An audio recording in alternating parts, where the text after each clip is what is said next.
గడిచిన జూలై నెలంతయు మళ్ళీ కాచి కాపాడి ఆదరించి పోషించి ఈ ఆగస్టు నెల మొట్టమొదటి పునరుద్ధాన దినమునకు తన మందిరాలను తోడుకుని వచ్చినటువంటి మన ప్రభు అయిన యేసుక్రీస్తు వారి యొక్క ఘనమైన నామమునకు మహిమ కలుగునుగాక.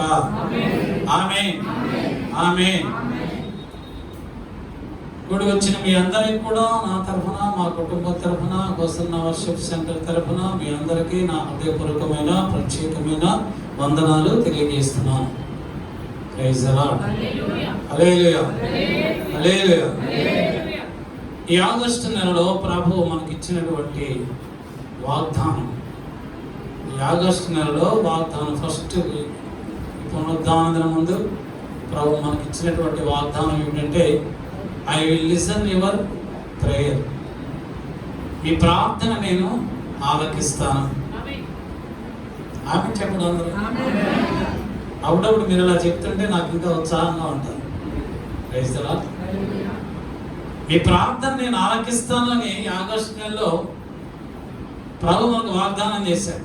ఈ వాగ్దానాన్ని మీ అందరి ఎడలా ప్రభు నెరవేర్చును గాక. మనందరి ఎడలా ప్రభు నెరవేర్చును గాక. ఆమేన్. ఇర్మియా గ్రంథం 29వ అధ్యాయం 12వ వచనం గురించి చదువుదాం. ఇర్మియా గ్రంథం 29:12. మీరు నాకు మొరపెట్టుదురేని, మీరు నాకు ప్రార్థన చేయుచు వత్తురేని, నేను మీ మనవి ఆలకించెను. మీరు నాకు మొరపెట్టుదురేని, మీరు నాకు ప్రార్థన చేయుచు వద్దులేని, నేను మీ మనవి ఆలకించెదను. ఇర్మియా గ్రంథం 33వ అధ్యాయం 3వ వచనంలో ఉంటుంది, నాకు మొరపెట్టుము నేను మీకు ఉత్తరము ఇచ్చేదను. మీరు నాకు మొరపెట్టుదురేని, మీరు నాకు ప్రార్థన చేయుచు వద్దులేని, మీ మనవి నేను ఆలకిస్తాను. మీరు నాకు మొరపెట్టినప్పుడు, మీరు ప్రార్థన చేస్తూ ఉన్నప్పుడు, ఇప్పుడు మీరు నాకు మొరపెట్టినప్పుడు, నాకు ప్రార్థన చేస్తూ ఉన్నప్పుడు. ఈ ప్రార్థన చేస్తూ ఉండడం అనేది ప్రజెంట్ కంటిన్యూస్ సెంటెన్స్. అది ఎప్పుడు అలాగా సాగుతూనే ఉండాలి, ఆగిపోకూడదు. అది ప్రార్థన చేయడం అనే దానిని మన జీవితాలలో ఆపకూడదు, అది కంటిన్యూస్గా జరుగుతూనే ఉండాలి. అప్పుడు మీ మనవి నేను ఆలకిస్తాను. ఆలకిస్తాను. మొరపెట్టిన వారు అందరి ప్రార్థనను ప్రభు ఆలకిస్తాడా? గమనించండి వాక్యాన్ని. మొరపెట్టిన వారు అందరి ప్రార్థనలు ప్రభు ఆలకించడు. కొంతమంది ప్రార్థనలే ఆలకిస్తాడు. ఎవరి ప్రార్థన ఆలకిస్తాడు? ఎందుకు వారి ప్రార్థన ఆలకిస్తున్నాడు అంటే, దావీదు మహారాజు రాసినటువంటి కీర్తన 34వ కీర్తన 6వ వచనంలో దావీదు మహారాజు అంటున్నాడు, ఈ దీనుడు మొరపెట్టగా, ఈ దీనుడు మొరపెట్టగా యెహోవా ఆలకించెను, అతని శ్రమలన్నింటిలో నుండి అతన్ని రక్షించెను. Praise the lord. మన ప్రార్థన ప్రభు ఆలకించాలి అంటే, మన విజ్ఞాపన ప్రభు ఆలకించాలి అంటే, మన మొర ప్రభు ఆలకించాలి అంటే, మనము ఎలాగా మొరపెట్టాలి అంటే, నీవు దీనుడివై మొరపెట్టాలి. నీవు దీనుడివై మొరపెట్టినప్పుడు దేవుడు నీ ప్రార్థన ఆలకించి నీ శ్రమలన్నింటిలో నుంచి నీకు సంపూర్ణమైనటువంటి విడుదల కలుగజేస్తాడు. అంటే మనకు శ్రమ కలిగినప్పుడు, మనకు బాధ కలిగినప్పుడు, ఏదైనా మనస్తాపం కలిగినప్పుడు, ఎవరైనా మనల్ని అవమానించినప్పుడు, లేనిపోని నిందలు వేసినప్పుడు, మన ఊరికే కంగారు పడిపోయి బాధపడిపోయి కష్టపడి వారిని వీరిని ఆ మాటలు ఈ మాటలు అనకూడదు. వేస్తారా? కొంతమంది అంటారు, ఏదో బాధ కలిగింది అనుకో ఏదో మాట విసిరేస్తారు. అక్కడికి ఎవరు వింటారు కదా, ఎవరు వింటలేదు కదా అని మాటలు విసిరేస్తారు. అయితే ఈ లోకంలో సామెత ఏంటంటే, మన మాటలు విసిరినప్పుడు అంటే కాకులు ఆ మాటలు పట్టుకొని తీసుకుని వాళ్ళు చెబితే, ఆ మాటలు కాకులు పట్టుకుని అలా తీసుకెళ్ళిపోయి వాళ్ళకి చెప్తాయట. అందుకని మన మాటలు అలా మాట్లాడకూడదు. కాకు తీసుకెళ్ళకపోయినా ప్రభు మాత్రం ఆలకిస్తాడు. నిజమా? ప్రభు మాత్రం ఆలకిస్తాడు. కనుక మనం ఏంటంటే మన నోటిని మనం సరిగా ఉంచుకొని ప్రభు సన్నిధిలో దీనులమై రిక్తులమై ప్రార్థన చేసినప్పుడు, మొరపెట్టినప్పుడు ప్రభు మన ప్రార్థన ఆలకించి మన శ్రమలన్నిటిలో నుంచి మనల్ని విడిపిస్తాడు. దావీదు మహారాజు ఎప్పుడూ కూడా తను తాను తగ్గించుకున్నాడే కానీ తను తాను హెచ్చించుకున్నట్లుగా ఇక్కడ బైబిల్లో రాయబడలేదు. 86వ కీర్తన 1వ వచనంలో దావీదు మహారాజు అంటాడు, నేను దీనుడను నేను దరిద్రుడను, నేను దరిద్రుడను తను తాను తగ్గించుకున్నాడు. 26వ కీర్తన 6వ వచనంలో దావీదు అంటున్నాడు, నేను నరుడను కాను నేను పురుగును అన్నాడు. అంటే దావీదు ఒక రాజ్యానికి రాజు అయ్యుండి, చక్రవర్తి అయ్యుండి నేను పురుగును అంటున్నాడు. నేను అసలు మనిషినే కాదంటున్నాడు. నేను దీనుని అంటున్నాడు, నేను దరిద్రుని అంటున్నాడు. నిజంగా దావీదు దరిద్రుడా? ఒక రాజ్యానికి రాజు అయినటువంటి దావీదు దరిద్రుడు కాదు. ప్రభు నమ్ముకున్న వారు ఎవరు దరిద్రుడు కాదు. అసలు రాజ్యం ఉన్నా లేకపోవచ్చు, ఐశ్వర్యం ఉన్నా లేకపోవచ్చు, ఘనత ఉన్నా లేకపోవచ్చు, సంపద ఉన్నా లేకపోవచ్చు. ఎవరైతే ప్రభుని ఆశ్రయిస్తున్నారో వారందరూ కూడా ఐశ్వర్యవంతులే, వారందరూ ధనవంతులే. ప్రభు నమ్ముకున్న వారు ఎవరు దరిద్రులు కాదు. అయితే ప్రభు సన్నిధిలో మనము దీనత్వము కలిగి ఉండి ఆయనకు ప్రార్థన చేయాలి. నువ్వు ఎంత ఐశ్వర్యవంతుడివైనా, ఎంత ధనవంతుడివైనా, నువ్వు ఎంత పెద్ద ఆఫీసర్వైనా, ఎంత గొప్పవాడివైనా, నీకు ఎంత స్టేటస్ హోదా ఈ లోకంలో ఉన్నప్పటికీ ప్రభు సన్నిధిలో నీవు తగ్గించుకొని దీనుడవై ప్రభుకు ప్రార్థన విజ్ఞాపనలు చేసినప్పుడు ప్రభు నీ ప్రార్థన విజ్ఞాపనలనే ఆలకిస్తాడు. ఒక దైవజనుడు నిన్న వాక్యం చెప్తూ ఒక ఉదాహరణ చెప్పాడు. ఏంటంటే వాళ్ళ మందిరానికి ఒక ఐఏఎస్ ఆఫీసర్ వచ్చేవాడు. ప్రభు నమ్మకం ఐఏఎస్ ఆఫీసర్ మందిరానికి వచ్చేవాడు. ఆ భోజనాల కార్యక్రమప్పుడు భోజనం అయిపోయిన తర్వాత ఆ ఆకులు ప్లేట్ అన్ని కూడా ఆయనే తీసేవాడు. ఎవరైనా తీస్తూ ఉంటే వద్దు నేనే తీస్తానని ప్రతిసారి, ప్రతి నెల, ప్రతి వారం కూడా ఆయనే తీసేవాడు. అంటే ఒక అధికారి అయి ఉండి, ఒక పెద్ద కలెక్టర్ అయి ఉండి, ఐఏఎస్ ఆఫీసర్ అయి ఉండి ఎందుకు తాను తగ్గించుకున్నాడు? ఆయన దగ్గర ఎంతో మంది సేవకులు ఉంటారు. అయినప్పటికీ ప్రభువు సన్నిధిలో ఎవరైతే దీనులై తమ తాము తగ్గించుకొని ప్రార్థన చేస్తారో వారి ప్రార్థన మాత్రమే దేవుడు ఆలకిస్తాడు. హల్లెలూయా. 2వ సమూయేలు గ్రంథం 22వ అధ్యాయం 7వ వచనంలో దావీదు అంటున్నాడు, నా శ్రమలో నేను యెహోవాకు మొర్రపెట్టి తిని, నా దేవుని ప్రార్థన చేసి తిని, ఆయన తన ఆలయములో ఆలకించిన ప్రార్థన అంగీకరించెను. ఎక్కడ ఆలకించాడు దేవుడు? దావీదు ప్రార్థననే ఎక్కడ ఆలకించాడు? ఆలయములో ఆలకించెను. నా శ్రమలో నేను యెహోవాకు మొరపెట్టినప్పుడు నా దేవునికి ప్రార్థన చేశాను. ప్రార్థన చేస్తే నా దేవుడు ఆలయములో, దేవుని యొక్క ఆలయములో నా ప్రార్థన ఆలకించి అంగీకరించాడు. నీ ప్రార్థన ప్రభు ఆలకించాలా? ఆలకించిన తర్వాత అంగీకరించాలి. ఆలకించినంత మాత్రం సరిపోదు, ఆలకించాలా, దాన్ని అంగీకరించాలా. అప్పుడే ప్రభు యొక్క నుండి ఆశీర్వాదం నీకు నీ కుటుంబానికి వస్తాయి. ఆ ఆశీర్వాదం నీకు నాకు రావాలి అంటే పునరుద్ధాన దినమందు దేవుని సన్నిధికి ఎవరైతే వచ్చి ఆయన సన్నిధిలో ప్రార్థన విజ్ఞాపనలు చేస్తారో ఆ దేవుని మందిరములో, పరిశుద్ధ మందిరములో దేవుడు వారి ప్రార్థన విజ్ఞాపనను ఆలకించి అంగీకరించి వారిని ఆశీర్వదిస్తాడు. అటువంటి ఆశీర్వాదముల ప్రభువు మీ అందరికీ అనుగ్రహించును గాక. ఆమేన్. 2వ సమూయేలు గ్రంథం 22వ అధ్యాయం 1వ వచనం చదవండి. దావీదుకి ఎటువంటి శ్రమలు వచ్చినాయో యెహోవా తనను సౌలు చేతిలో నుండి, శత్రువుల అందరి చేతిలో నుండి తప్పించిన దినమున దావీదు ఈ కీర్తన రాశాడు. సౌలు చేతిలో నుండి సౌలు దావీదుని ఒక కౌసు పెట్టిన తరిమినట్టుగా తరిమాడు. అరణ్యములలో నుంచి గుహలలో, అరణ్యములలో ఎక్కడెక్కడో దాగుకున్నాడు దావీదు. ఎన్నో శ్రమలు, నిందలు, అవమానములు, శోధనలు దావీదుకు వచ్చాయి.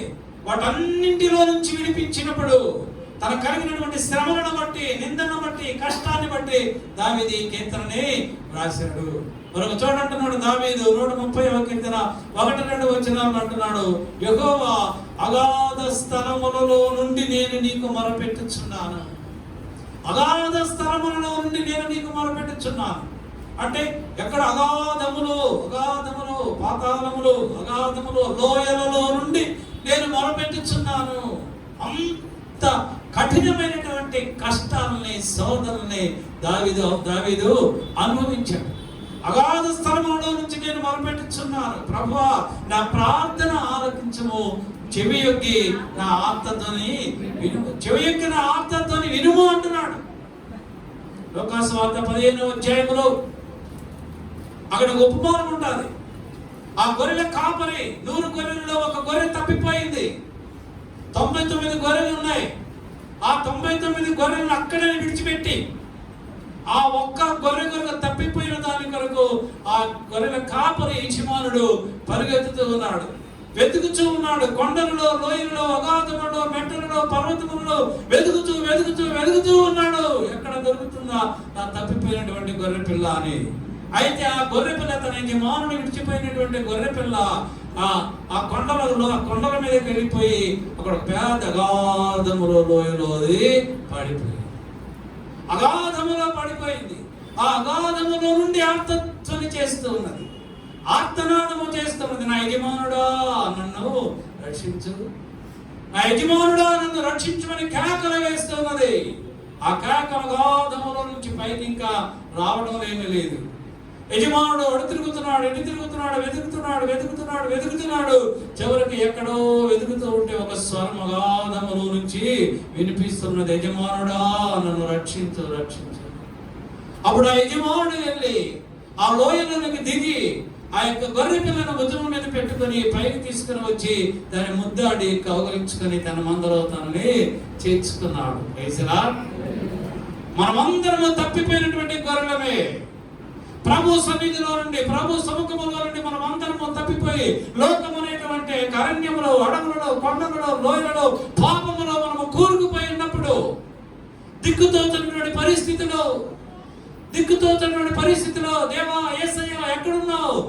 నేను పాపము చేశాను, నేను తప్పిపోయాను, నా మీద నన్ను కనికరించి నన్ను మరలా నీ ఎదుగు చేర్చుకోమని నువ్వు ప్రార్థన చేసినప్పుడు యజమానుడైనటువంటి మన ప్రభు అయినటువంటి యేసు క్రీస్తు ఆయన తిరిగి ఆయన హక్కును మనల్ని చేర్చుకుంటున్నాడు. నీవు అగాధములో ఉన్నప్పటికీ, నువ్వు ఎంత పాపములో పడి ఉన్నప్పటికీ, లోకములో జీవిస్తున్నప్పటికీ పశ్చాత్తాపమునందిన వాడవై, మారు మనస్సు నందిన దానవై తిరిగి ప్రభు వైపు నువ్వు చేతులు చాపి అగాధములో నువ్వు ప్రార్థన చేసినప్పుడు నీ దేవుడు నేను హక్కును చేర్చుకుంటాడే కానీ విడిచిపెట్టేటువంటి దేవుడు కాదు. ఆయన నీ ప్రార్థన ఆలకించేటువంటి దేవుడు. దీనత్వము కలిగే ప్రభుకి నువ్వు మొరపెట్టాలి.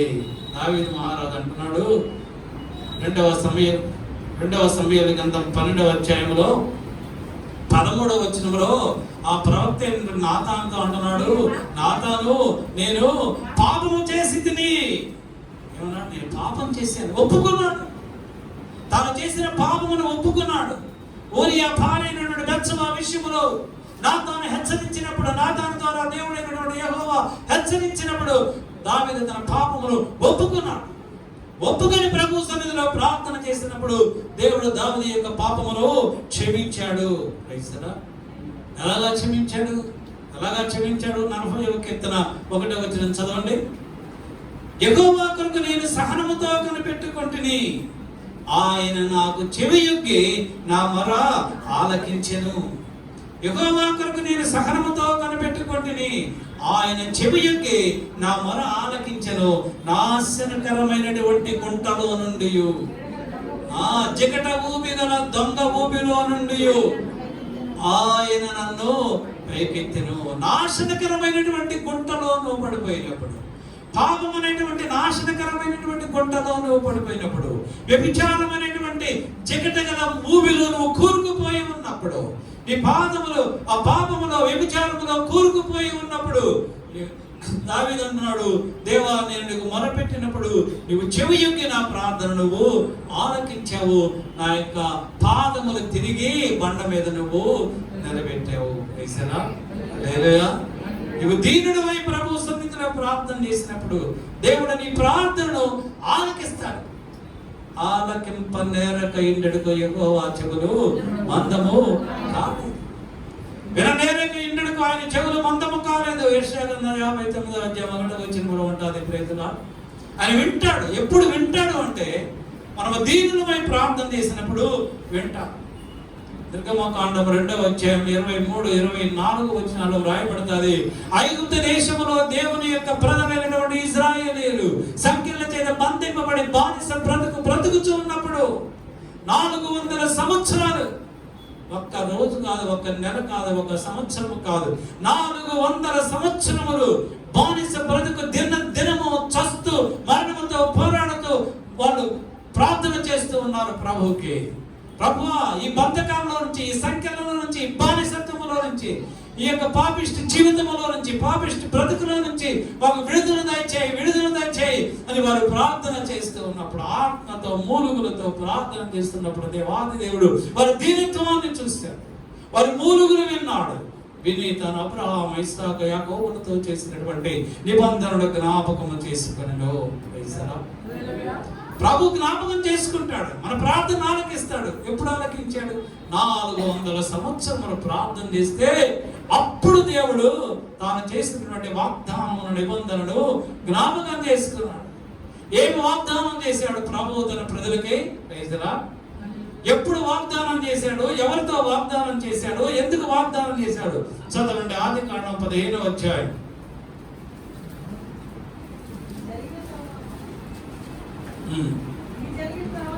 ఆదికాండం 15వ అధ్యాయం 12, 13, 14 వచనాలు చదవండి.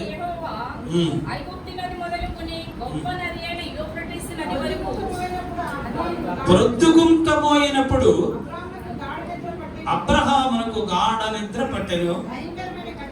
భయంకరమైనటువంటి కటిక చీకటి అతని కమ్మగా, ఆయన నీ సంతతి వారు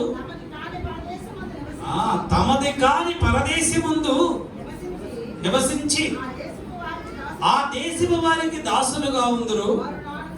వారు 400 ఏళ్ళు వీరిని శ్రమ పెట్టుదురు.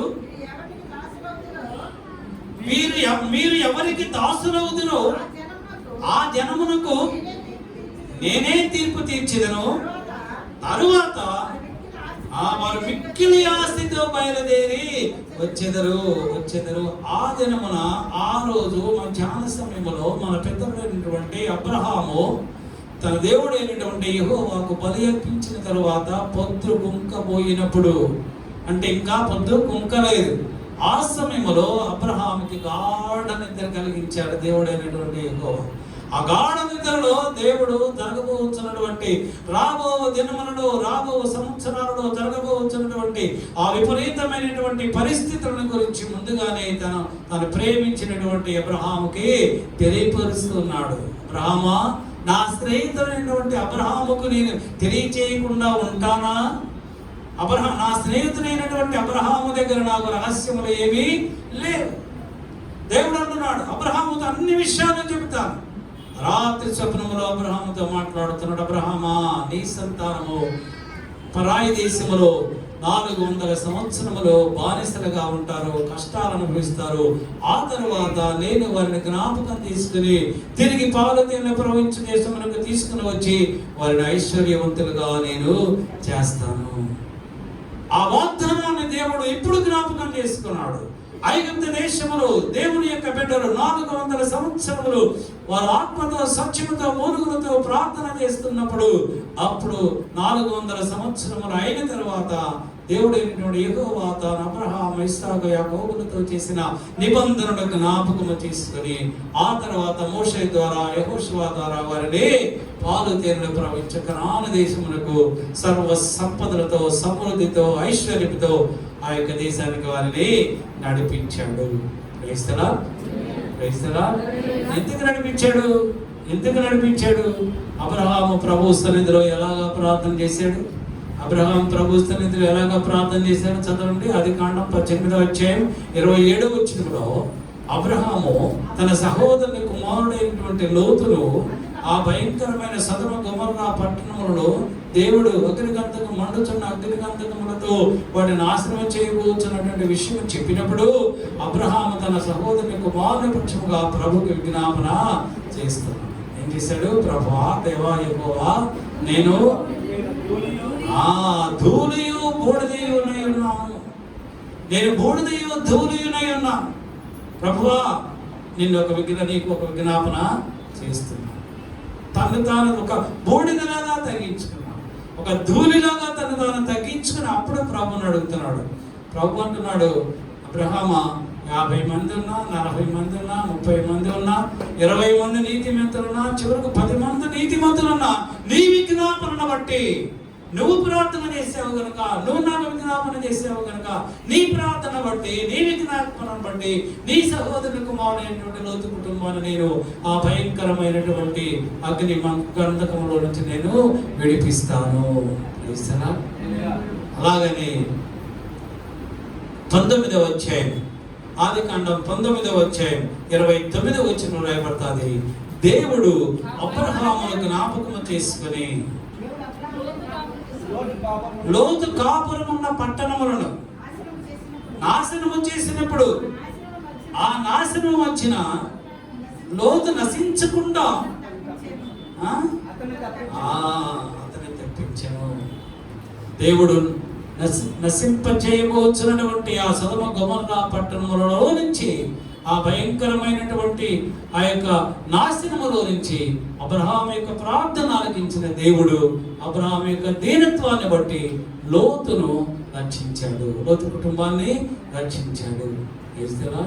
నువ్వు దీనుడివై ప్రభు సన్నిధిలో మొరపెట్టినప్పుడు, దీనుడివై ప్రార్థన చేసినప్పుడు నిన్ను తగ్గించుకుని, నేను ఏ పాటి వాడను, నేను అంతటి వాడన ప్రభు, ఇంతగా నన్ను, నా కుటుంబాన్ని నువ్వు హెచ్చించడానికి, ప్రేమించడానికి, సహాయం చేయడానికి, పోషించడానికి, నడిపించడానికి, ఇంతగా మా కుటుంబానికి ఇంత మంచి ఆరోగ్యం అనుగ్రహించడానికి మేమే పాటి వారము, మేమెంతటి వారము, మేము అయోగ్యము ప్రభా, అయినను నువ్వు మమ్మల్ని ప్రేమించి ఇంతగా నువ్వు మమ్మల్ని హెచ్చించావు గనుక, మమ్మల్ని ఆశీర్వదించావు గనుక మీకు కృతజ్ఞతాస్తుతులు చెల్లిస్తున్నారని ప్రభు సన్నిధిలో నిత్యము కూడా మనము ప్రార్థన చేయాలి. రాజుల మొదటి గ్రంథం 3వ అధ్యాయం 4-5 వచనాలలో రాయబడుతుంది. సొలొమోను గిబియోనులో ఆ బలిపీఠం మీద 1000 బలులు అర్పించాడు. సొలొమోను గిబియోనులో బలిపీఠం మీద 1000 బలులు అర్పించాడు. 5వ వచనం ఉంటుంది. గిబియోనులో యెహోవా రాత్రి వేళ స్వప్నమందు సొలొమోనుకు ప్రత్యక్షమై, నేను నీకు దేనినిచ్చుట నీకు ఇష్టమో దాన్ని అడుగుము అని సొలొమోనుతో చెప్పాడు. 1000 బలులు అర్పించాడు. ఎవరు? సొలొమోను, తన దేవుడైనటువంటి యెహోవా. రాత్రి వేళ దేవుడు యెహోవా దేవుడు సొలొమోనుతో మాట్లాడుతున్నాడు. నా కుమారుడా సొలొమోను, నేను ఏది నీకు ఇచ్చుట నీకు ఇష్టమో, అంటే నీకు ఇష్టమైంది ఏదో, ఏది కావాలో అది అడుగు, నీకు ఇస్తాను అన్నాడు. మనమైతే ఏం అడుగుతాం? మా అబ్బాయి మంచి ఐఏఎస్ ఆఫీసర్ కావాలి, ఐపీఎస్ ఆఫీసర్ కావాలి, నాకు పెద్ద బిల్డింగులు కావాలి, చాలా ఉంటాయి కదా. మా అబ్బాయికి మంచి కోడలు కావాలి, ఇద్దరు మంచి ఉద్యోగాలు చేసుకోవాలి, మా అమ్మాయికి మంచి భర్త కావాలి, ఐఏఎస్ ఆఫీసర్, ఐపీఎస్ ఆఫీసర్ కావాలి, డబ్బు కావాలి, ఎలాగ అడుగుతాం. అది సొలొమోను అలా అడగల. దీనుడై దీనత్వం కలిగి ప్రభువుని అడుగుతున్నాడు. దేవా, యెహోవా, నేను నీ ప్రజలకు న్యాయము తీర్చుటకు కావలసినటువంటి యోగ్యత, జ్ఞానము నాకు లేదు. నేనేదో గొప్పగా చదువుకున్న వాడిని కాదు, నీతి న్యాయముల గురించి తెలిసిన వాడని కాదు. నేను నీ ప్రజలకు న్యాయము తీర్చేటువంటి జ్ఞానము నాకు లేదు, యోగ్యత నాకు లేదు. కనుక కనుక నీవు నీ ప్రజలకు న్యాయము తీర్చటకు కావలసినటువంటి మంచి చెడుల యొక్క తారతమ్యమును తెలుసుకుని న్యాయము తీర్చటకు కావలసినటువంటి జ్ఞానము వివేచనను నాకు ఇవ్వు అని సొలొమోను తను తాను తగ్గించుకున్నాడు. ఐశ్వర్యమును, సంపదను, ఘనతను, రాజ్యమును, అధికారమును సొలొమోను అడగలేదు. దీనత్వముతో అడుగుచున్నాడు. నాకు ఈ లోకములో ఏమీ ఎక్కలేదు ప్రభువా, నేను అల్పుడను, అయోగ్యుడను. నా తండ్రికి నీవు చేసినటువంటి వాగ్దానమును బట్టి, నా తండ్రి అయినటువంటి దావీదుకు నీవు చేసినటువంటి వాగ్దానమును బట్టి అల్పుడనైన నన్ను ఈ యొక్క సింహాసనం మీద నన్ను కూర్చోబెట్టావు. అంతేగాని నా శక్తిని బట్టి, నా బలమును బట్టి నేను ఎవరి శత్రువులను జయించి ఈ సింహాసనం మీద నేను కూర్చోలేదు. కేవలం నీ దయ, నీ దాక్షిణ్యము, నీ కృప, నీ కనికరమును బట్టి నాకు ఇంత గొప్ప హోదాని నువ్వు అనుగ్రహించావు. అయితే ఇప్పుడు ఏం కావాలో కోరుకోమంటున్నావు? నాకు ఇదేమీ వద్దు ప్రభా, ఈ సింహాసనం వద్దు, ఈ రాజ్యమును వద్దు, ఈ ఘనత వద్దు, ఈ వెండి బంగారమును వద్దు కానీ నీ ప్రజలకు క్షేమం కలుగు చేయుటకై, నీ ప్రజలలో నీతి న్యాయములు జరిగించుటకై కావలసిన జ్ఞానమును నాకు అనుగ్రహించు. అప్పుడు ప్రభు ఏం చేశాడు? అప్పుడు ప్రభు ఏమన్నాడు? 12వ వచనం చదవండి. నీవు ఇలాగున అడిగినందున నీ మనవి ఆలకించుచున్నాను. Praise the lord. నువ్వు ఎలాగ అడిగావు? ఇలాగు అడిగినందున నీ మనవి ఆలకిస్తున్నాను. సొలొమోను ఏ విధంగా అడిగాడో అలాగా మనం అడిగితే ప్రభు మన ప్రార్థనని ఆలకిస్తాడు. ఆలకించి అంటున్నాడు, బుద్ధి వివేకములు గల హృదయమును నీకు ఇచ్చుచున్నాను. పూర్వీకులలో నీ వంటి వాడు ఒకడును లేడు, ఇక మీదట నీ వంటి వాడు ఒకడును లేడు. గడచిన కాలములో, రాబో కాలములో, ప్రస్తుత కాలములో, భూమి ఆకాశములు ఉన్నంత కాలము కూడా సొలొమోనుకు ఉన్నంత జ్ఞానము కలిగిన వాడు ఈ లోకములో లేనే లేడు, ఇంకా ఉండడు. చాలు. మరియు మిగతా ఆయన ఇచ్చాలే. మరియు నీకు సంపద, ఐశ్వర్యము, ఘనతను అడగపోయినా నీకు అన్ని ఇచ్చాను అన్నాడు. అవన్నీ ఇస్తాడు ప్రభు. ఎందుకు ఇవ్వడు? తండ్రి కుమారునికి ఎవరా? నాకు 10 కోట్ల ఆస్తి ఉంటే ఆస్తి ఎవరికి ఇస్తాను? నేను మా పిల్లలకే ఇస్తాను, అంతే కదా. మన పరమతమైనటువంటి, మన ప్రభువైనటువంటి యేసుక్రీస్తు వారికి భూమి ఆకాశములు ఆయన ఎవరికి ఇస్తాడు? మనకే ఇస్తాడు. కనుక వాటి గురించి మనం ఆలోచించక్కర్లేదు. మన ప్రార్థన ప్రభు ఆలకించాలంటే, మన మనవి ప్రభు ఆలకించాలంటే, మనం దీనత్వము కలిగి ప్రార్థన చేసినప్పుడు ప్రభు ఆలకిస్తాడు. ప్రభు సొలొమోనుతో దేవుడైనటువంటి యెహోవా మాట్లాడుతున్నాడు.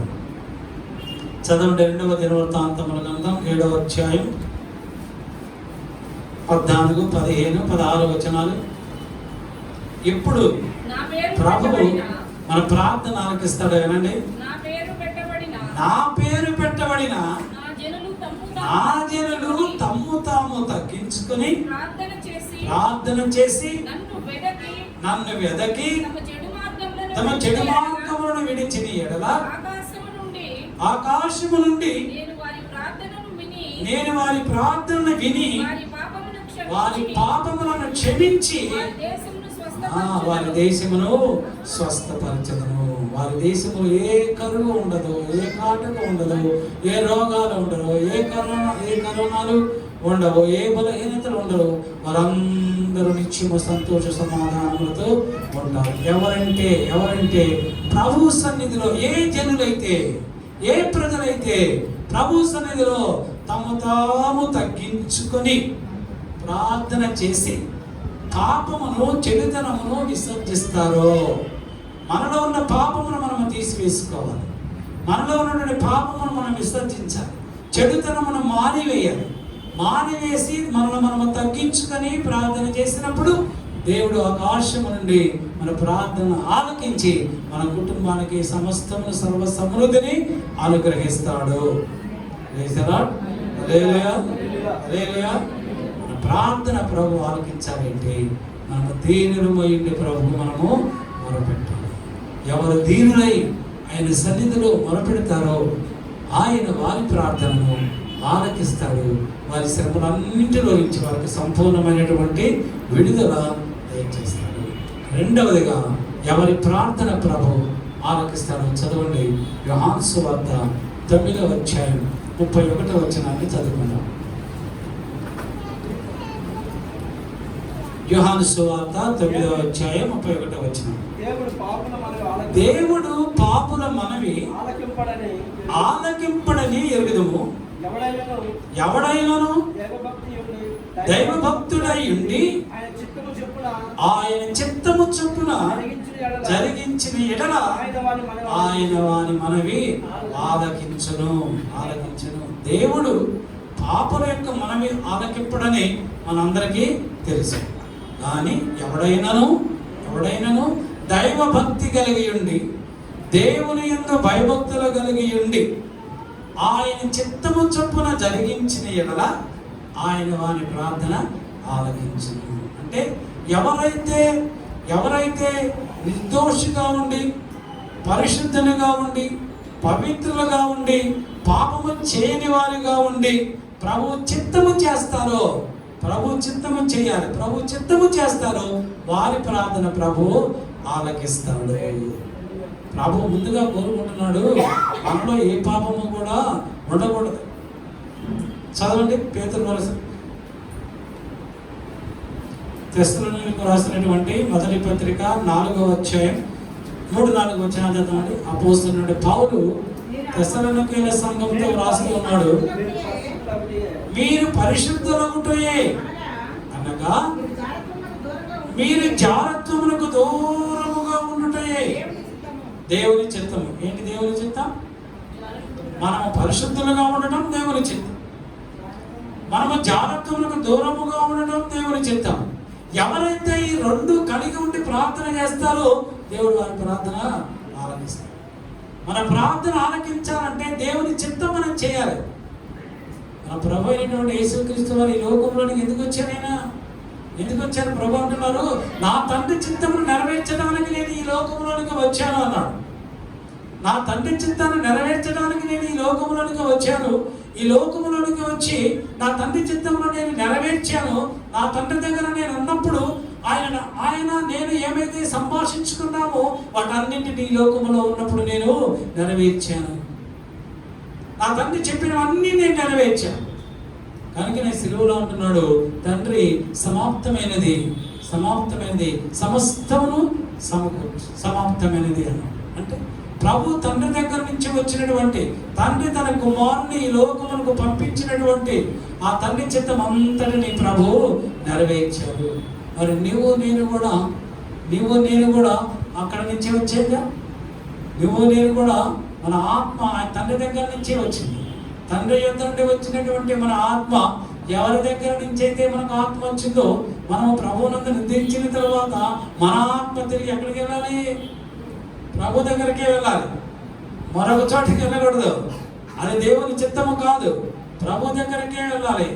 ఎందువల్లంటే మన ప్రభు అయినటువంటి యేసుక్రీస్తు వారు కూడా తండ్రి యొద్ద నుండి ఈ లోకంలోనికి వచ్చి తండ్రి చిత్తమును నెరవేర్చి తాను ఎక్కడి నుంచి వచ్చాడో తిరిగి ఆయన తండ్రి కుడి పార్శ్వమున సింహాసనం మీద కూర్చున్నాడు. అలానే మనందరికీ కూడా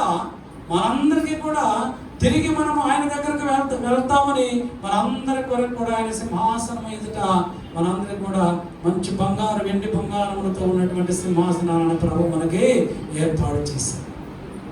వెండితో బంగారముతో వజ్ర వైడూర్యములతో చేయబడినటువంటి నివాసములు మన కొరకు ఏర్పరచబడ్డాయి. నా యొక్క మీ కొరకు అనేక నివాసములు ఉన్నాయి. ఆ నివాసములకు మనం తిరిగి వెళ్ళాలి అంటే, ఎవరి దగ్గర నుంచి వచ్చామో తిరిగి మనం అక్కడికి ఆయన సన్నిధికి వెళ్ళాలి అంటే, ఈ లోకములో ఉన్నప్పుడు నువ్వు నేను కూడా ఆయన చిత్తమును మనము నెరవేర్చాలి. ఆ చిత్తము నెరవేర్చాలంటే మనం ఎలాగా ఉండాలంటే, పరిశుద్ధతను మనము కలిగి ఉండాలి, జాగ్రత్తను మనకు దూరముగా ఉండాలి, కామాభిలాషకు మనం దూరముగా ఉండాలి. అప్పుడే మన దేవుడైనటువంటి ప్రభు మన ప్రార్థనలో ఆలకిస్తాడు. పేతురు రాసిన మొదటి పత్రిక 1వ అధ్యాయం 14వ వచనంలో పేతురు అంటున్నాడు, ప్రభు అంటున్నాడు, నేను పరిశుద్ధుడై ఉన్నాను కనుక మీరును పరిశుద్ధులై ఉన్నాడు. నేను పరిశుద్ధుడై ఉన్నాను కనుక మీరును పరిశుద్ధులై ఉన్నాడు. అవునండి, మనం పరిశుద్ధులై ఉండి ప్రార్థన చేసినప్పుడు దేవుడు మన ప్రార్థనను ఆలకిస్తాడు. అది దేవుని యొక్క చిత్తమై ఉన్నది. మొట్టమొదటిగా దేవుని చిత్తం ఏమై ఉన్నది? మనము పరిశుద్ధులుగా ఉండట దేవుని చిత్తము. నువ్వు పరిశుద్ధులుగా ఉండి నువ్వు ప్రార్థన చేయి, ప్రభు నీ ప్రార్థన ఆలకించి నీ ప్రార్థనకు జవాబు ఇస్తాడు. రెండవదిగా అపోస్తలుడైన పౌలు తెస్సలోనికీయులకు రాసినటువంటి మొదటి పత్రిక 5వ అధ్యాయం 16వ వచనాన్ని చదువుతాం. ప్రతి విషయమునందును కృతజ్ఞతాస్తుతులు చెల్లించుడి, ఈలాగు చేయుట యేసుక్రీస్తునందు మీ విషయంలో దేవుని చిత్తము. మీ విషయంలో దేవుని చిత్తము. ఏంటి దేవుని చిత్తము? రెండవదిగా ప్రతి విషయమునందును కృతజ్ఞతాస్తుతులు చెల్లించాలి. ప్రతి విషయమునందును కృతజ్ఞతాస్తుతులు చెల్లించాలి. మరి మనం ప్రతి విషయమునందు ప్రభు కృతజ్ఞతాస్తుతులు చెల్లిస్తున్నామా? రైజరా చెల్లిస్తున్నామా? చెల్లించాలి. ప్రతి విషయములో ప్రభు నీకు, నీ కుటుంబానికి, నీ బిడ్డలకు చేసినటువంటి మేలును, ఉపకారమును అనుదినము అనుక్షణము నువ్వు తలంచుకొని కృతజ్ఞతాస్తుతులు చెల్లించబద్ధులమై ఉన్నాము. ఇది ఒక కమాండ్మెంట్, దేవుడు మనకి ఇచ్చినటువంటి నిబంధన. ఆ నిబంధన ఏమిటంటే ప్రతి విషయంలో కూడా ప్రభుకు మనము కృతజ్ఞతాస్తుతులు చెల్లించాలి. అది దేవునికి చిత్తము, దేవునికి ఇష్టమైనది. ఎవరైతే చేస్తారో దేవుడు వారి ప్రార్థనను ఆలకిస్తాడు. మరి ప్రభుకు మనం కృతజ్ఞతాస్తుతులు చెల్లిస్తున్నామా? Praise the Lord. Hallelujah, hallelujah, hallelujah. దావీదు మహారాజు రాసినటువంటి కీర్తన 34వ కీర్తన 17వ వచనాన్ని చదువుకుందాం. నీతిమంతులు మొరపెట్టగా యెహోవా ఆలకించును. Praise the Lord. మీకు 2 విషయాలు చెప్పాను. నీవు దీనత్వము కలిగి మొరపెట్టినప్పుడు ప్రభు నీ ప్రార్థన ఆలకిస్తాడు. రెండవదిగా ప్రభు చిత్తాన్ని నువ్వు నెరవేర్చినప్పుడు ప్రభు నీ ప్రార్థన ఆలకిస్తాడు. మూడవదిగా నీతిమంతులు మొరపెట్టగా యెహోవా ఆలకించును. నీవు నీతిమంతుడు అయితే, నీవు నీతిమంతురాలు అయితే ప్రభు నీ ప్రార్థన ఆలకిస్తాడు. నీవు అనీతిమంతుడు అయితే, అనీతిమంతురాలు అయితే నువ్వు ఎంత ప్రార్థన చేసినా, ఎంత కన్నీరు కార్చినా, ఎన్ని రోజులు ఉపవాసం ఉన్నా ప్రభు నీతో మాట్లాడు. ప్రభు నీ ప్రార్థన ఆలకించడు. ప్రభు సన్నిధికి నీ ప్రార్థన వెళ్ళదు. నువ్వు ఎక్కడ ప్రార్థన చేస్తున్నావో అక్కడే ఆ శ్రావ కిందనే ఉంటుంది. అక్కడి నుంచి బయటికి ప్రభు దగ్గరికి వెళ్ళదు. ఎందుకు? నీవు నీతిమంతుడు అలాగే కాదు కనుక, నీవు నీతిమంతుడివి కాదు కనుక. ఎవరు నీతిమంతులు? ఇస్తున్నా ఎవరు నీతిమంతులు? ప్రభు అంటున్నారు మత్తయి సువార్త 23వ అధ్యాయం 35వ వచనాన్ని చదువుకున్నాం. ప్రభు అంటున్నారు నీతిమంతుడైన హేబేలు రక్తము. చాలు. నీతిమంతుడైన హేబేలు రక్తం అంటే హేబేలు రక్తము నీతిమంతుడు. హేబేలు ఎవరు? నీతిమంతుడు. ఎందుకు హేబేలు నీతిమంతుడయ్యాడు? ఎందుకు యేసు ప్రభు వారు ఆ సందర్భంలో హేబేలు యొక్క రక్తం గురించి మాట్లాడుతున్నాడు. హేబేలు రక్తము నీతిమంతుని యొక్క రక్తము. నీతిమంతుని యొక్క ప్రార్థన యెహోవా ఆలకించును. హేబేలు యొక్క నీతిమంతుడైనటువంటి హేబేలు యొక్క ప్రార్థన ప్రభు ఆలకించాడు. 10వ వచనం చదవండి. 4వ అధ్యాయం ఆదికాండం 4వ అధ్యాయం 10వ వచనం. నీ తమ్ముని రక్తము యొక్క స్వరము నేలలో నుండి నాకు మొరపెట్టుచున్నది. చాలు. నీతిమంతుని యొక్క ప్రార్థన ప్రభు ఆలకిస్తున్నాడు. నీతిమంతుడైనటువంటి హేబేలు యొక్క రక్తము, నీతిమంతుని యొక్క రక్తము ప్రభుకు మొరపెట్టినప్పుడు దేవుడు వారి ప్రార్థనను ఆలకిస్తున్నాడు. ఎందుకు హేబేలు యొక్క రక్తము ప్రభుకు మొరపెడుతూ ఉన్నది? ఎందుకు మొరపెడుతూ ఉన్నది? చదవండి. ఆదికాండం 4వ అధ్యాయం. హెబ్రీయులకు రాసినటువంటి పత్రిక 11వ అధ్యాయం. మరి ఆదికాండం తీశారు కదా, 4వ అధ్యాయం 4వ వచనం చదవండి. ఆదికాండం 4వ అధ్యాయం 4వ వచనం. హేబేలు కూడా తన మందలో తొలిచూలు పుట్టిన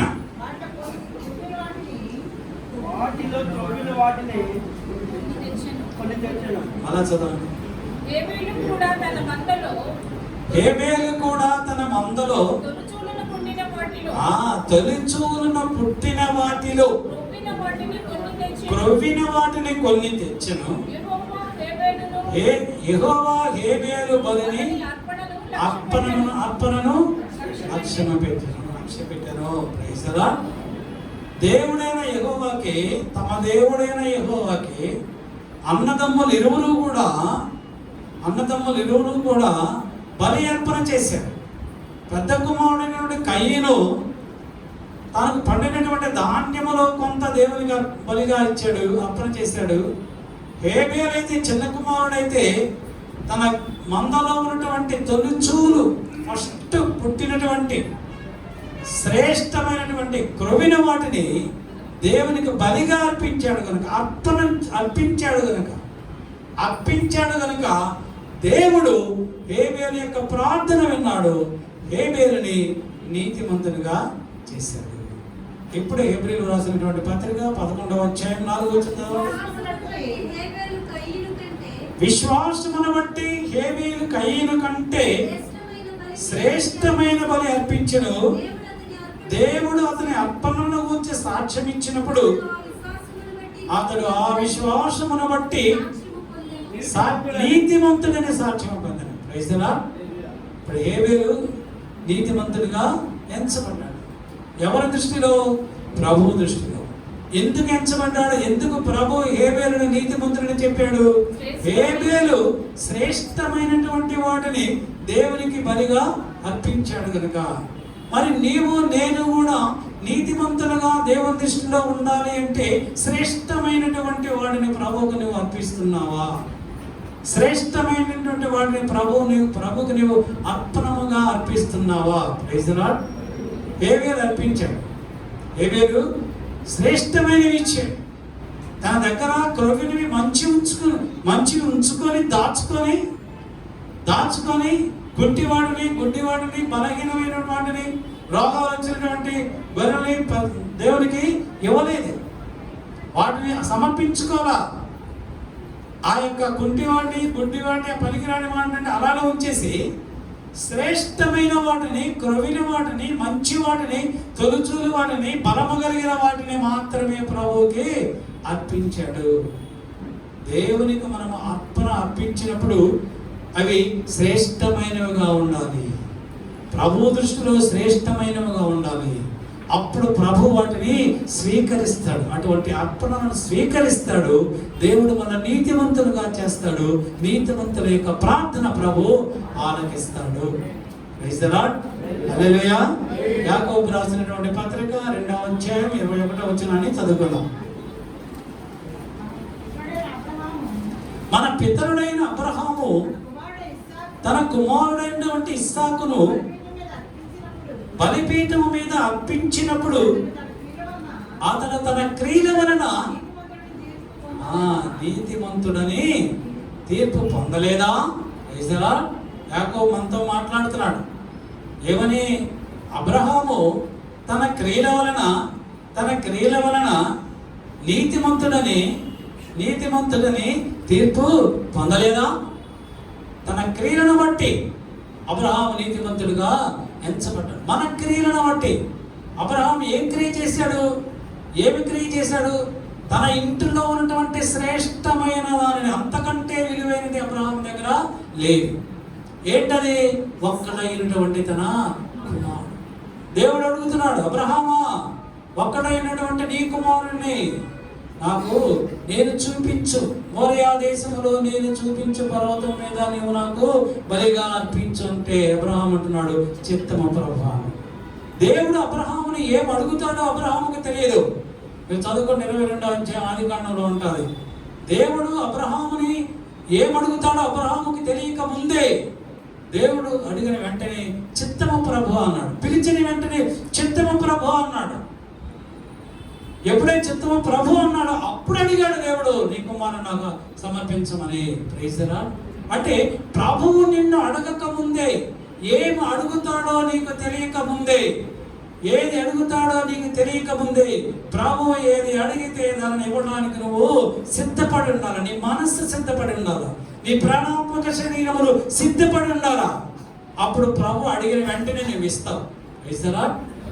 సిద్ధపడకపోతే ప్రభు ఎప్పుడైతే నిన్ను పిలిచాడో పిలిచిన వెంటనే ప్రభు ఏది అడిగినా ఏది చెప్పినా దానికి లోబడి ఉంటానో నువ్వు సిద్ధపడి ఉండకపోతే ప్రభు అడిగిన తరువాత నువ్వు దాన్ని ప్రభుకి ఇవ్వలే. నీ మనసు ఒప్పుకోదు. ఎందుకు ఒప్పుకోదు? నీ మనసు సిద్ధపడి ఉండరా. ముందే సిద్ధపడి ఉంటే ప్రభు పిలిచిన వెంటనే అబ్రహామా చిత్తము ప్రభువా, అబ్రహామా చిత్తము ప్రభు అంటే ప్రభువా నువ్వేం చెప్తే అది చేస్తాను, నువ్వేది అడిగినది ఇస్తాను. అది నా ప్రాణమైనా కావచ్చు, నా కుమారుడైనా కావచ్చు, నాకున్న ఆస్తి అయినా కావచ్చు, నాకున్న సంపద అయినా కావచ్చు, నా భార్య అయినా కావచ్చు. నువ్వేది అడిగితే అది ఇస్తా. సిద్ధపడ్డాడు కనుక అడిగిన వెంటనే ఇస్సాకును బలిగా ఇవ్వడానికి అబ్రహాం ఇష్టపడ్డాడు. అబ్రహాము క్రియలను బట్టి తన క్రియలను బట్టి దేవుడు అబ్రహామును నీతిమంతులుగా ఇచ్చాడు. మన క్రియలే మన నీతిమంతులుగా చేస్తాయి. మన క్రియలే, మనము చేసేటువంటి పనులే మనల్ని నీతిమంతులుగా చేస్తాయి. ఆ తర్వాత 25వ వచనంలో ఉంటుంది, 2వ అధ్యాయం 25వ వచనం యాకోబు రాసినటువంటి పత్రికలో, అటువలే రాహాబు అనే వేశ్య కూడా దూతలను చేర్చుకొని వేరొక మార్గమున వారిని వెలుపలకు పంపివేసినప్పుడు క్రియల మూలముగా నీతిమంతురాలని ఎంచబడిను కదా. ఒక వేశ్య గురించి మాట్లాడుతున్నాడు. ఒక రాహాబు అనేటువంటి వేశ్య కూడా నీతిమంతురాలుగా ఎంచబడింది దేవుని దృష్టిలో. మనుషులందరూ ఏమైనా అనుకుంటారు కానీ దేవుడు అంటున్నాడు రాహాబు నీతిమంతురాలు. ఎందుకు నీతిమంతురాలు?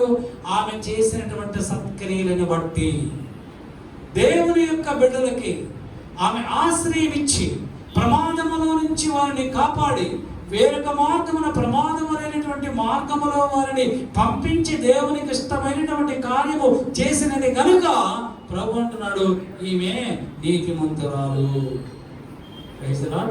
యేసు ప్రభు వారు కూడా ఆమె సంతానంలో నుంచే వచ్చి మత్తయి సువార్త 1వ అధ్యాయంలో ఉంటుంది, మీరు తర్వాత చదువుకోండి.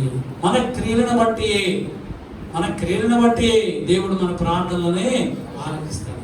మనము నీతిమంతులమైతే ప్రభు మన ప్రార్థనలే ఆలకిస్తాడు. రాహాబు క్రియలను బట్టి దేవుడు రాహాబును నీతిమంతురాలుగా చేశాడు. దేవుడు రాహాబు పక్షముగా చేసిన గొప్ప మేలు ఉపకారం ఏమిటంటే యెహోషువ గ్రంథం 6వ అధ్యాయం 25వ వచనంలో రాయబడుతుంది. ఆమె చేసినటువంటి ఆ క్రియను బట్టి దేవుడు ఆమెకు చేసినటువంటి మహోపకారాన్ని చదవండి.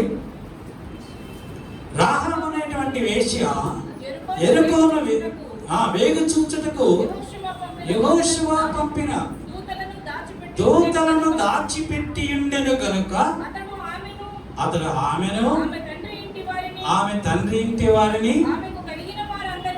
ఆమెకు కలిగిన వారిని అందరినీ బ్రతకనిచ్చాడు, జీవమునిచ్చాడు. ఏమిచ్చాడు?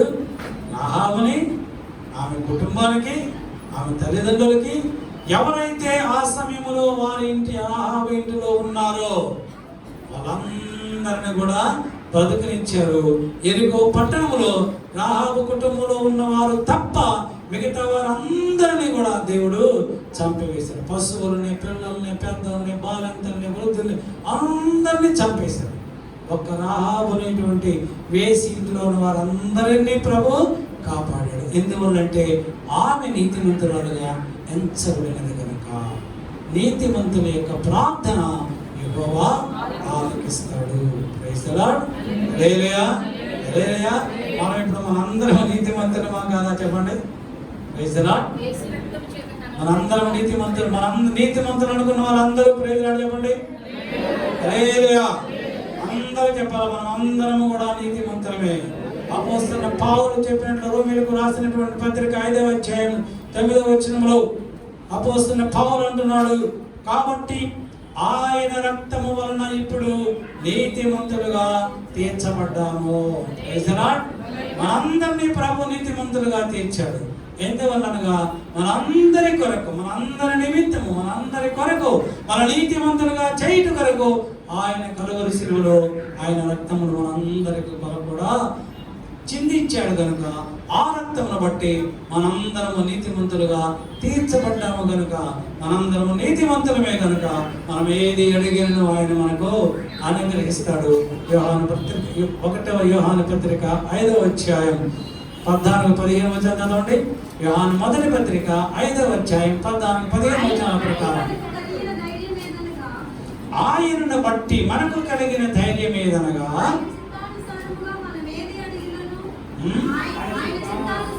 ఆయన చిత్తానుసారముగా మనం ఏది అడిగినను ఆయన మన మనవి ఆలకించు, ఆయన మన మనవి ఆలకించునన్నది. మనం ఏమి అడిగినను ఆయన మన మనవి ఆలకించునని మనం ఎరిగిన ఎడల మనం ఆయనను వేడుకొనవి మనకు కలిగినవని ఎరుగుదము. Praise the Lord. హల్లెలూయా. మనము నీతిమంతులమై ఉన్నాము కనుక, ఆయన రక్తం వల్ల కడగబడ్డాము కనుక, ఆ యేసు రక్తము చేత కడగబడిన వారిలో ఏ అపరిశుద్ధత ఉండదు, ఏ అపవిత్రత ఉండదు. అందరూ ప్రభు దృష్టిలో నీతిమంతులే, నిర్దోషులే, యథార్థమైన వారే, పరిశుద్ధులే, పవిత్రులే గనుక మనం ఏది అడిగినా కూడా మన ప్రార్థన ఆయన ఆలకిస్తాడు. మన యొక్క ప్రతి అవసరత యేసుక్రీస్తు నామములో ఆయన తీరుస్తాడు. 3 విషయాలు మీకు చెప్పాను. మొట్టమొదటిసారిగా ఎవడు దీనుడై తాను తగ్గించుకొని ప్రభువుకు మొరపెడతారో వారి ప్రార్థన ఆయన ఆలకిస్తాడు. రెండవదిగా ఎవరైతే ఆయన యొక్క చిత్తాన్ని నెరవేరుస్తారో వారి ప్రార్థనను ప్రభు ఆలకిస్తారు. మూడవదిగా ఎవరైతే ఆయన రక్తము వలన కడగబడి నీతిమంతులుగా ఎంచబడతారో వారి ప్రార్థనను ప్రభు ఆలకిస్తారు. Praise the Lord. మనందరి ప్రార్థన ప్రభు ఆలకించును గాక. నీతిమంతులుగా మార్చబడిన మనందరి ప్రార్థనలు ప్రభు ఆలకించును గాక. ఈ వాక్యం ద్వారా ప్రభు మనందరినీ ఆశీర్వదించును గాక. ఆమేన్. తరలో వంచండి, ప్రార్థన చేస్తాను. కృపా సత్య సంపూర్ణుడవు, సర్వకృపానిధివి, మహాపరిశుద్ధుడవు, మహాకరుడవు మా ప్రభువా యేసయ్యా, ఈ పునరుద్ధాన దినమందు ప్రభా నీ దాసుని ద్వారా మీరు మాట్లాడినటువంటి ప్రతి లేఖనమును బట్టి కూడా మీకు స్తోత్రాలు దేవా. ఎవడు దీనుడై ఏ జనులైతే తాము తగ్గించుకొని నీ సన్నిధిలో మొరపెడతారో, విజ్ఞాపన చేస్తారో వారి ప్రార్థన ఆలకిస్తారని మాతో మాట్లాడావు ప్రభా. తాము తగ్గించుకున్నటువంటి మా పితరుడైనటువంటి అబ్రహామును, దావీదును, సొలొమోనును మా ముందు పెట్టావు, నీకు స్తోత్రాలు. ఎవరైతే దేవుని చిత్తమును ప్రభు నీ చిత్తమును నెరవేరుస్తారో వారి యొక్క ప్రార్థన ఆలకించి, వారి యొక్క విజ్ఞాపనలు ఆలకించి ఆ కుటుంబాన్ని ఆశీర్వదిస్తారని మాట్లాడావు ప్రభా. ఎవరైతే ప్రతి విషయమునందరూ మేలులు పొందుకున్నవారు, ఉపకారములు పొందుకున్నవారు, ఎవరైతే కృతజ్ఞతాస్తుతులు చెల్లిస్తారో వారందరూ మీ చిత్తమును నెరవేర్చినట్లేనని ప్రభా మాతో మాట్లాడావు, నీకు స్తోత్రం ప్రభా. ఎవరైతే నీతిమంతులు అవుతారో నీతిమంతుల ప్రార్థన నేను ఆలకిస్తానన్నావు ప్రభా. నీతిమంతుడైన నీవు, ఆ నీతిమంతుడైన నీవు నీ శిలువ రక్తమును మాలో ప్రోక్షీకరించి మనందరినీ నీతిమంతులుగా చేసినందుకు మీకు స్తోత్రాలు దేవా. మా ప్రార్థనలన్నీ మీరు ఆలకిస్తున్నందుకు మీకు స్తోత్రాలు. నీవు మాట్లాడిన వాక్యమును బట్టి మీకు స్తోత్రాలు. విన్న వాక్యమును మా హృదయంలో మేమందరము భద్రపరుచుకొని వాక్య ప్రకారము జీవించేటువంటి శ్రేష్టమైనటువంటి కృప మాకు అనుగ్రహించి మీరే సకల ఘనత, మహిమ, ప్రభావమును పొందుకునమని యేసు క్రీస్తు అతి శ్రేష్టమైన నామమును బట్టి అడుగుతూ వేడుకొనుతూ పొంది ఉన్నాము మా పరమ తండ్రి. ఆమేన్. ఆమేన్. మన పరమ తండ్రి అయినటువంటి దేవుని ప్రేమయు, మన ప్రభువును రక్షకుడైన యేసుక్రీస్తు వారి యొక్క కృపా రక్షణ, పరిశుద్ధాత్మ దేవుని కన్యకని సహవాసము సన్నిధి కూడి వచ్చినటువంటి సభ బిడ్డలందరికీ, ఇక్కడ రాలేకపోయినటువంటి వారందరికీ ఇప్పుడు ప్రభు రాకడ పర్యంతము సదాకాలము తోడైనను గాక. Amen. Amen. Hallelujah. Hallelujah. Hallelujah. Praise the Lord. Praise the Lord. దయచేసి ఎవరు వెళ్ళదు.